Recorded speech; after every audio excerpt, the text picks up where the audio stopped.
Bom, então, última questão da prova do SIS, segunda etapa 2020, que foi realizada em 2021. Nós temos aqui na prova de física, questão número 52, que diz o seguinte pra gente. A tabela mostra 6 possibilidades de um objeto real ser posicionado à frente da superfície refletora de espelhos esféricos. E aí é fornecido para você 6 imagens, 6 figuras, 6 situações em que você coloca um objeto na frente de um espelho esférico, tanto côncavo quanto convexo. Aí ele pergunta embaixo, dos casos enumerados, obtém-se uma imagem virtual apenas em qual ou em quais casos aí da questão, né? Bom, então basicamente o que nós temos aqui é a análise da imagem ou das imagens que são criadas para espelhos esféricos. Então nós temos aqui a análise de imagens que são fornecidas, que são criadas por espelhos esféricos. Então basicamente você tem que lembrar é que toda vez que você tem um espelho cuja superfície refletora é a superfície interna, então nós temos aqui um espelho côncavo, tá legal? Porém, se a superfície refletora for a superfície externa, então nós temos aqui o que nós chamamos de um espelho convexo. Tá beleza?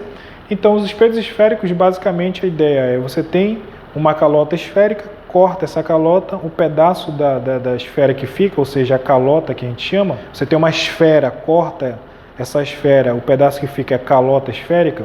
Se a superfície refletora for interna, o espelho é côncavo. Se a superfície refletora for a superfície externa, né, o que nós temos aqui é um espelho convexo. E aí, esses espelhos esféricos, eles possuem alguns elementos. Quais são os principais elementos? Vamos desenhar aqui, né? Vamos desenhar aqui um espelho esférico. E aí, os principais elementos são o vértice do espelho. No centro da tua esfera original, de onde tu cortou o espelho esférico, você tem o centro de curvatura. E aproximadamente na medida, no ponto médio entre o vértice e o centro de curvatura, você tem o que nós chamamos de foco do espelho esférico. Vou desenhar aqui esse espelho esférico com a superfície refletora interna, então esse aqui é um espelho esférico côncavo. Tá beleza? Então esses são os 3 elementos de um espelho que você tem que analisar: o vértice, o foco e o centro de curvatura. E aí você tem casos de formação de imagem. Para o espelho côncavo, você tem 5 casos de formação de imagem. Para o espelho convexo, você tem apenas um único caso. Tá beleza? Então vamos começar aqui tomando nota para o espelho convexo, que só tem um caso, tá legal? Então você analisa isso mais rápido. O espelho convexo tem um único caso de formação de imagem. A sua imagem ela é sempre virtual. Tudo bem? E aí você tem que lembrar que toda imagem virtual é sempre uma imagem direita. Está acima do eixo principal do espelho esférico. E, além de ser virtual direita, para um espelho convexo, essa imagem ela é menor que o objeto. Tudo bem? Então, esse aqui é o caso de formação de imagem para um espelho convexo. Então, você já percebe que aqui nós temos uma imagem virtual. O que ele está querendo é os casos em que você tem imagem virtual. Então aqui já tem um, tá legal? Aí você bota ao lado uma seta que é para indicar que nós já temos um caso virtual.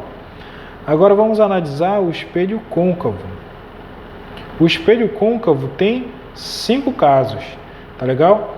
Então o primeiro caso é quando o objeto está além do centro de curvatura, tá legal? Então, quando o objeto está além do centro de curvatura, a imagem ela vai ser invertida, tudo bem?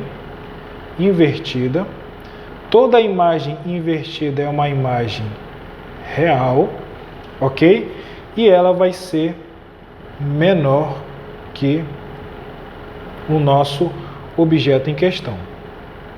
Beleza? Então, nós não temos aqui uma imagem virtual, nós temos uma imagem real. Então você não toma nota desse caso aqui. O segundo caso para o caso de formação de imagem no espelho côncavo é quando o objeto está sobre o centro de curvatura. Quando o objeto está sobre o centro de curvatura, novamente a imagem é invertida, tudo bem?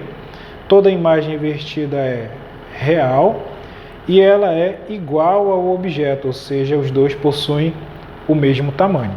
Então, de novo, real, então você não anota esse caso.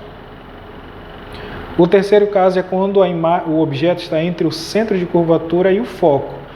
Nesse caso aqui, de novo, a imagem ela é invertida, tudo bem? Toda imagem invertida é real e ela vai ser maior que o objeto, ou seja, o tamanho da imagem vai aumentar em relação ao objeto. Novamente real, então esse caso aqui eu não tomo nota. O quarto caso de formação de imagem para um espelho côncavo é quando eu coloco o objeto sobre o foco. Quando eu coloco o objeto sobre o foco, nós temos uma imagem que é formada no infinito. Nós chamamos essa imagem de imagem imprópria. Tudo bem?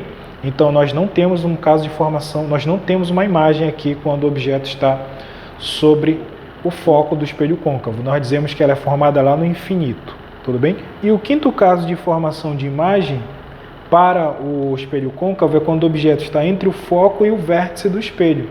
Toda vez que eu coloco um objeto entre o foco e o vértice, as características da imagem são o seguinte: a imagem vai ser virtual, portanto, se é virtual, ela é direita, tá legal? E a terceira característica dela é que ela vai ser maior que o objeto. Então percebam que aqui, ó, eu tenho novamente uma imagem virtual, tá legal? Então eu vou anotar esse caso. E aí quando eu olho para a prova, quando eu olho para aquilo que é fornecido na prova, nós temos exatamente esses casos aqui, ó. A primeira figura, que é o caso número 1, é o caso para o espelho côncavo, para quando o objeto está além do centro de curvatura. Tá vendo aí? E aí eu venho na sequência. Objeto sobre o centro de curvatura, objeto entre o centro de curvatura e o foco, objeto sobre o foco e objeto entre o foco e o vértice. Tá legal? Do espelho côncavo. E o sexto caso é o caso para o espelho convexo, que é, independentemente de onde eu coloco o objeto, a imagem sempre formada por ele é virtual, direita e menor. Então ele pergunta dos casos enumerados, em quais deles eu tenho imagem virtual? Eu tenho imagem virtual apenas no caso de número 6, que seria o espelho convexo, tá legal? Então vou anotar aqui 6, que é esse caso aqui, e o quinto caso de espelho côncavo, que é esse caso aqui, tá bom? Então eu vou ter 5 e 6 imagens virtuais, então você deveria marcar a alternativa de letra D, tá legal? Apenas no caso 5 e 6 nós temos formação de imagem virtual. Beleza, pessoal? Então isso aqui é o caso de formação de imagens para o espelho convexo. Eu espero que tenha ficado claro, ok? Dessa forma nós terminamos a resolução das questões da prova do CIS, segunda etapa de Física. Valeu, obrigado, espero que tenha ficado claro.